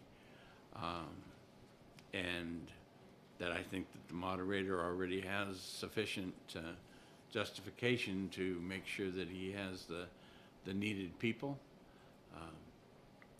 I know, you know, like I said, I was on and off for about 30 years. I was a moderator in Rochester, and my calls for people always started about 3 or 4 weeks before the election to make sure that I had sufficient people. And it was much tougher when we didn't have the voting machines, because not only would you have to worry about the people there for the election, but you'd have to worry about getting enough people to count the ballots afterward in a timely manner. So that's my comments on it. Are there any other comments before we take a motion? Mr. Chairman, I would just add, as I said during the hearing, I really don't understand what this is trying to fix. The process with the state parties appointing ballot inspectors was something that came about as a study with full participation of the parties, election officials, and the Secretary of State's office. 2018 was the first time it was done. My understanding in speaking to some of the people, at least from the Democratic Party, is it's actually a party building exercise. You know, where there are active town committees, the town committees will tell you who works at the polls, and those names will be submitted. Where there aren't, it's a way to fall back and have the vacancy. The other thing that concerns me is all of the repeal language. I mean, we're repealing provisions that allow us to enforce the appointment, and I think the process that's in place really isn't that challenging. I think the challenge, once again, happened during the 2020 cycle. Number of older poll workers, for fear of health concerns, might not have participated who had been regular poll workers. So I think that's a statewide issue. You know, as we try to engage new people and ask them to participate, I think eventually that will resolve. But I don't see this as eliminating confusion. I actually see it as creating more confusion. Anyone else? Got a motion then? I'll make the motion if nobody else will to ITL the bill. Do I have a second? Second. We have a motion and a second to find the bill inexpedient to legislate. Is there any further discussion? All those in favor say aye. Aye. Aye. All those opposed? It's unanimous. And we have a motion to go to consent, seconded. Seconded by Senator Murphy. All those in favor of consent say aye. Aye. Opposed? And that is also unanimous. It will appear on the consent calendar. And I probably should take that out in deference to be better. Yes, sir. Could I ask a question about Senate Bill 220? Yes. I know there was a law that was passed in the 2020 election. And is it identical, or for the most part identical, at least? Yes, that's what I had asked the drafters to do, was to use that language because it was allowed. I would, if, with the indulgence of the committee, like the opportunity to at least speak to the Secretary of State about the pre-processing issue, which he indicated in his testimony he supports, so that at the very least I can bring that forward when we consider the underlying bill. But yeah, you know, I think there's a difference of opinion about the allowance of excuses and what the Constitution limits versus what we've added to statute, because there's no place that says religious observance, and yet I think that's a key thing. I know former Senator Lasky was very involved in observances of Jewish holidays that fall in the September window of the primary, and making that a reason so that, you know, those religious observances could occur without somebody having to go to the polls and be able to get an absentee ballot. So, Mr. Chairman, if I may. Certainly. Wouldn't the religious, I think the religious observances are covered by other amendments. Because I know when this came up in 2020, my concern was, and I'm not, wasn't the policy itself, I mean, but does a fear of getting sick amount to a physical disability? And that's where I was kind of looking at it, well, this policy, at least in the current time period, I thought made sense, but does it get past Part 1, Article 11? I didn't think it did, so that was my humble opinion. But I'm just wondering if it's the same, because I didn't see any language in here where it said the fear of getting sick. That was part I thought was missing.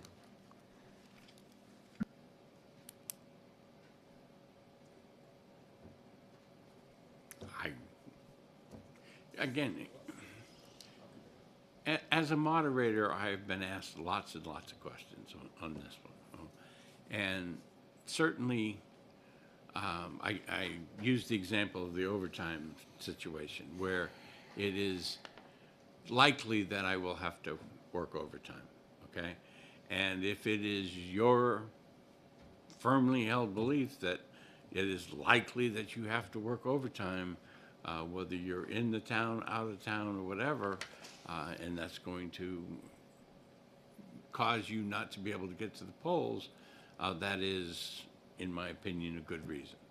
Okay, and you know that certainly. Again, while I was a moderator, you know, I got calls during the polls open. I arranged transportation for people who said, well, you know, this or that happened. I had a person show up that they slipped, fell. Apparently, they believed that they had a broken leg. We got the city clerk to come out to the car with an absentee package, okay, and fill the forms out right there as they were on their way to a hospital. The one I wasn't able to solve was somebody who was going to a hospital out of town and they were ill, okay?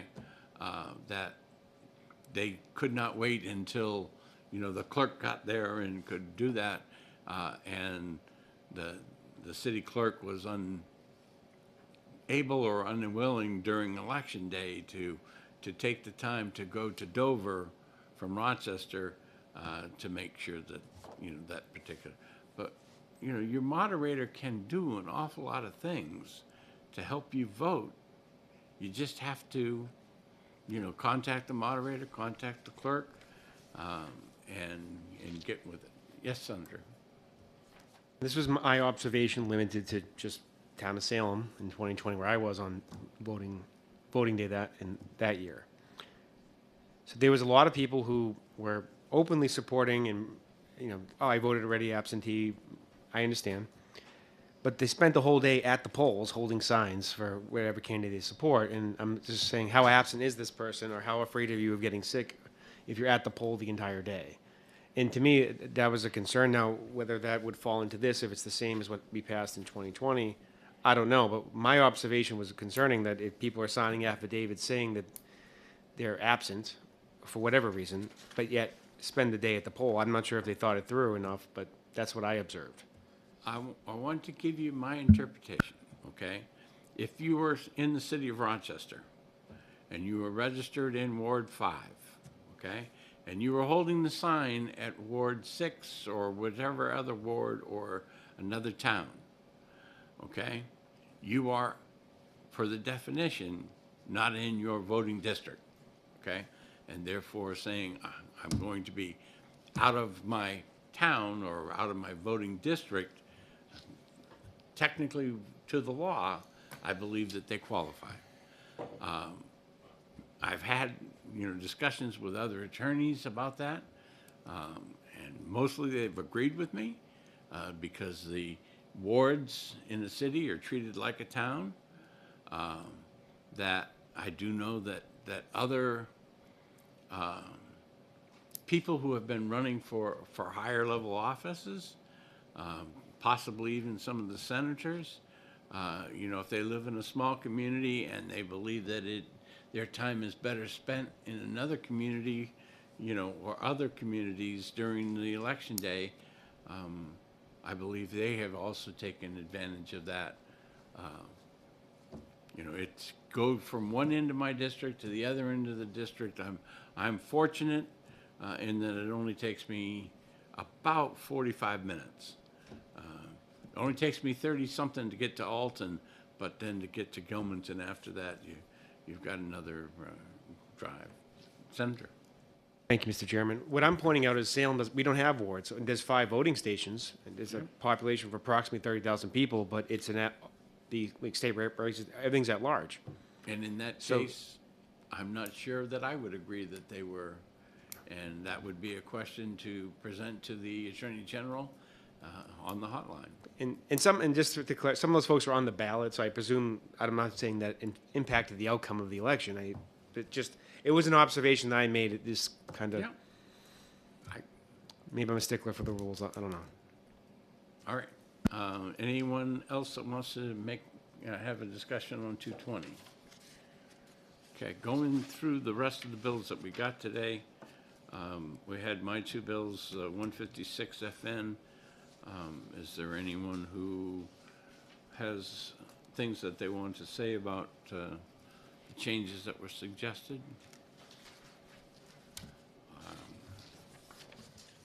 Mr. Chairman, I would support that bill as written. I heard a lot of good things about it. I read the bill. I approve the language. So, I mean, whether you're ready to execute it now or not, I don't know, but I would support it. Want to first give everyone the opportunity to talk about it. It is an FN, so I do want to do it before too awfully long. Senator Perkins Cuoco, you lit your light. I did. I would support this bill. I do think the Secretary of State's office made 2 observations on page 7, which we likely could address by committee amendment if the committee was ready to act, or if the prime sponsor was interested in Your doing so. suggested language is? Well, the Secretary of State's office suggested that we may want to remove from page 7, lines 30 and 31, the listing of social service agency information, and then at the end of line 31, or a relative or friend's name and address. So we would need to move the "or" and change the grammar a little bit, but the amendment would be to delete those 2 phrases. Can I leave the "or" and at the end, other documentation? I'd be fine And with that. put the, at the end, after the "or"? Yep. Senator Abbas. Thank you, Mr. Chairman.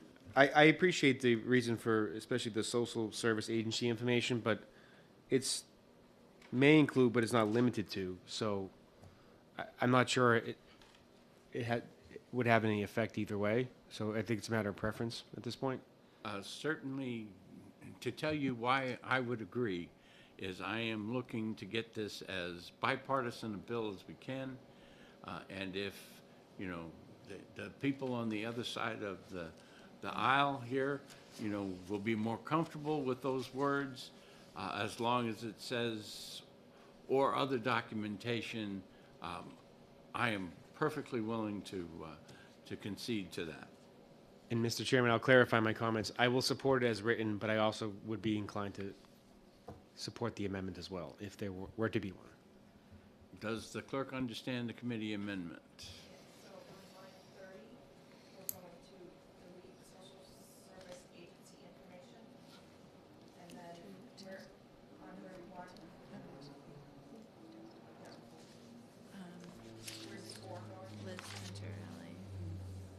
It would stay where it is, but it would say, or other documentation, period. Correct. I think I got that right? I'm going to defer to Senator Perkins Cuoco, since she's the one that voiced the amendment to begin with. So what I have is on 30, delete that, and then where did you want to add? Nope, just social service agency information you would delete? Yeah, and the suggestion from the Secretary of State's office was also to delete "or relative or friend's name and address" on page 31, and then Senator Gray has suggested replacing that with "or additional information." Okay, so we would cross out a relative or friend's name and address, and after the "or," put relative documentation or other documentation. Nope, because the relative is a person, so it would be the first "or" from the first. If the deputy secretary or assistant deputy or what, come up to the microphone. We got to get you at the microphone if you want to talk. Hit your button.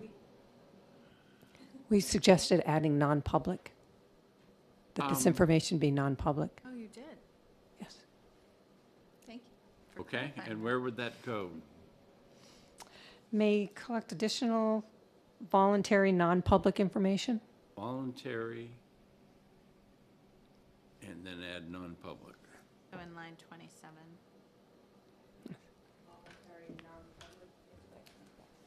Yeah.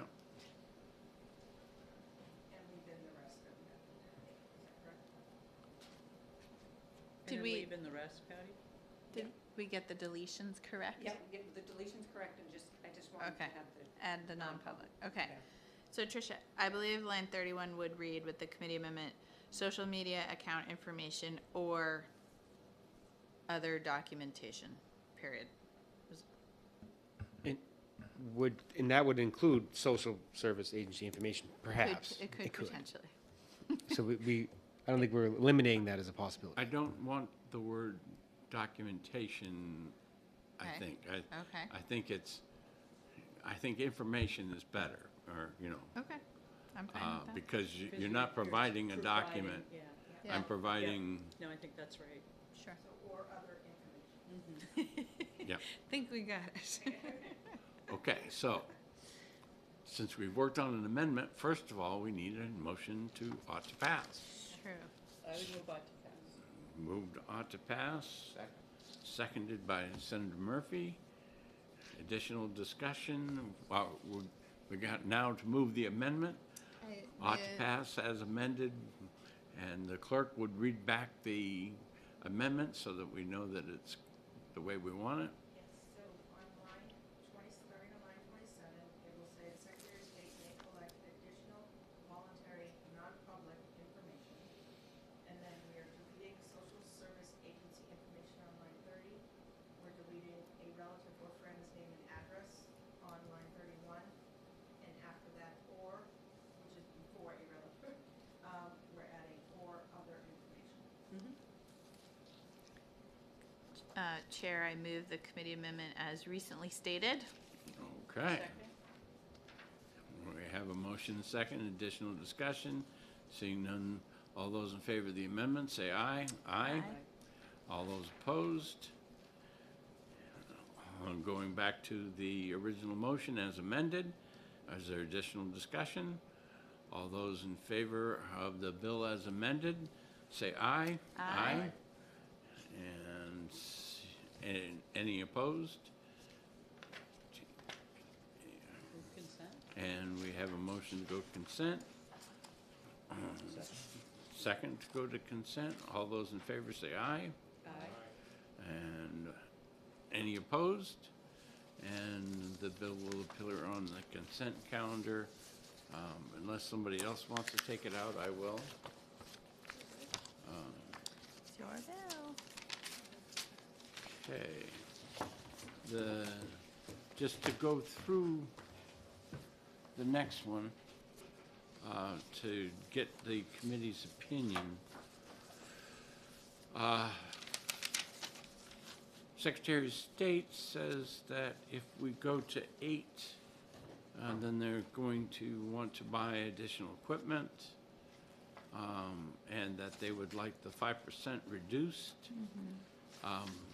My vision in keeping those in was that they have an individual at each one of these polling places on election day to assist them from basically noontime on, I think is the way it was done.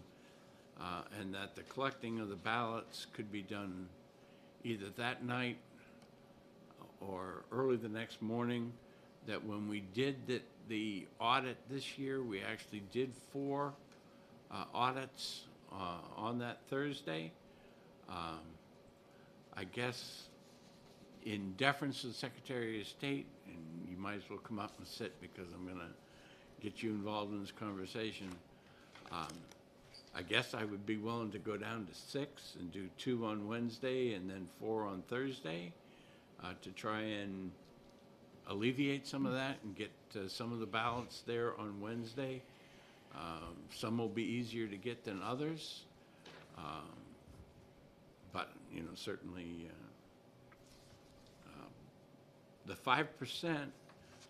The reason I left the 5% in there, although it was one of the things that is that I asked the Secretary of State's office to see if the vendor could arrange it such that we could use 2 screens or 2 computers to actually do the viewing of the documents so that the team members, one would be on one would be on the other of the mandatory team.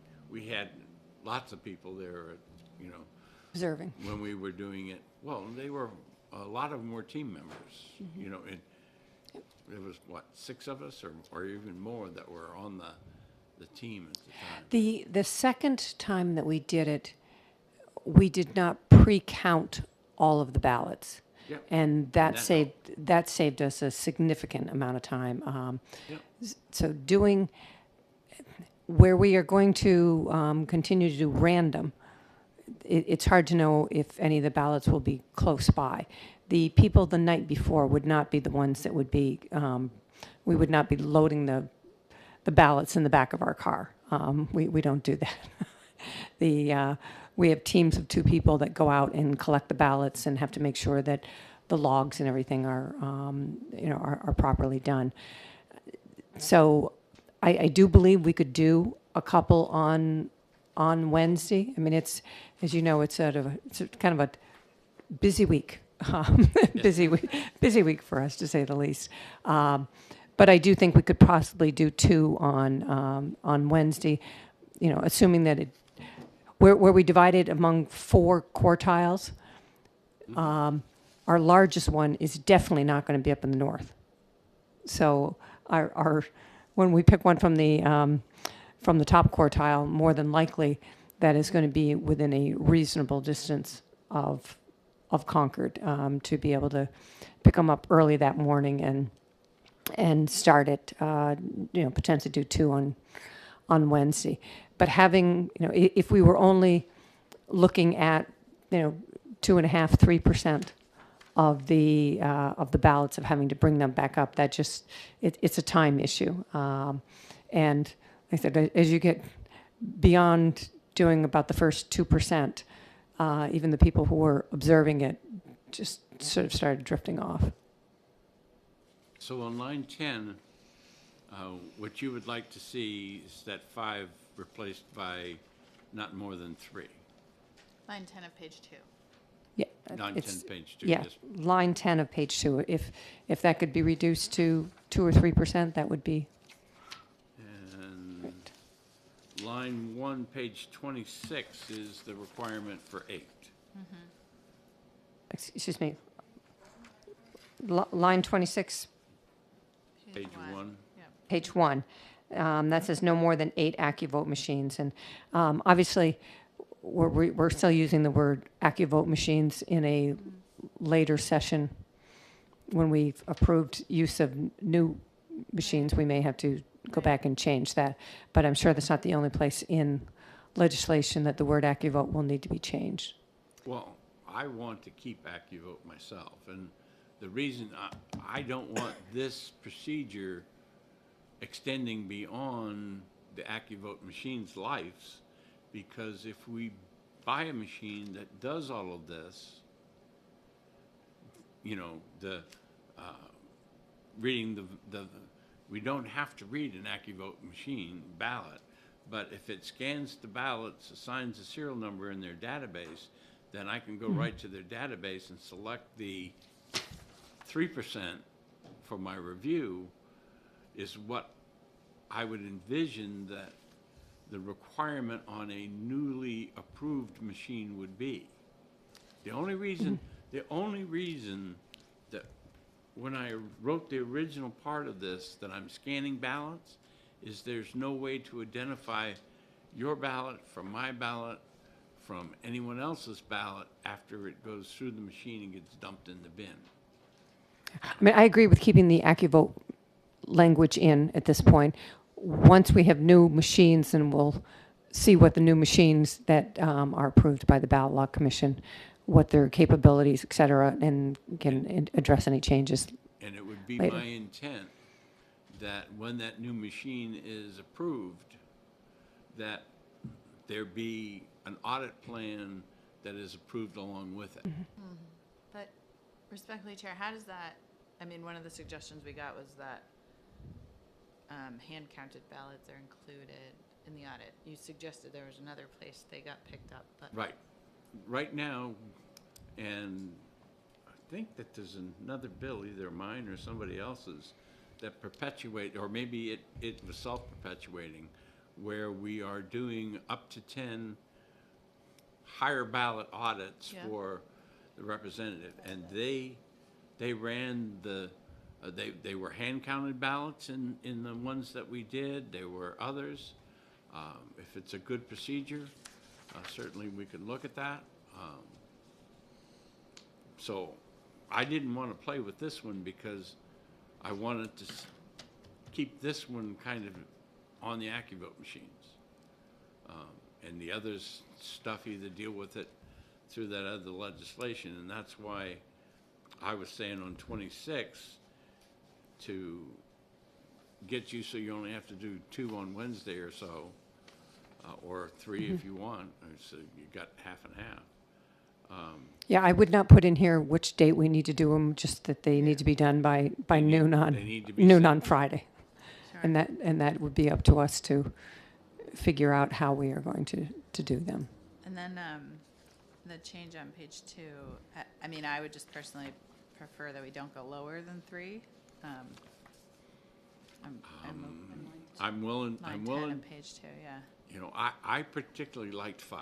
Okay. And the reason I liked 5 was that when you look at standard deviations and all of that stuff, for the amount of ballots we're counting, and you figure out what the percentage of error is and all that stuff, 5 works out real nice. But I'm not, you know, if I can get the bill passed and through at 5 or 4, I don't want to go any lower than 3. You know, I'm willing to do it. The higher their percentage, the less margin of error you have, you know, just like your poll numbers, okay, percentage-wise. That's what that's all about. No, I agree with you on that. So I personally liked 5, and that's why I asked the attorney there, Eric. Yes. Eric. You know, Forsey. to go and ask the company if there was a way that we could, you know, do our random sample and have 2 machines doing them at the same time. He said it would take a little bit of doing, but it would be possible to do. I mean, the second time that we did it went much faster. The first time that we did it, we had Eric Forcier speed reading the names of what people voted for, and I was reviewing the ballots at the same time. That was quite a process. The second time we did it, the company was able to bring up each of those ballots that were within 5% and superimposed a green mark above what the machine had read. So you were seeing the ballot and you were seeing the green right above the oval, and that went much faster. Senator Susie has to go. Okay. If we on page 1 change 8 to 6, and on page 2 change 5 to 4, okay? Can everyone coalesce around that? There was one more, I can coalesce around those 2 changes. There was one more concern that was raised, which is that the results of an audit would be binding on the election outcome. And I know Senator Susie has to go. I don't know if there's a comment to that quickly, or. What line are you talking?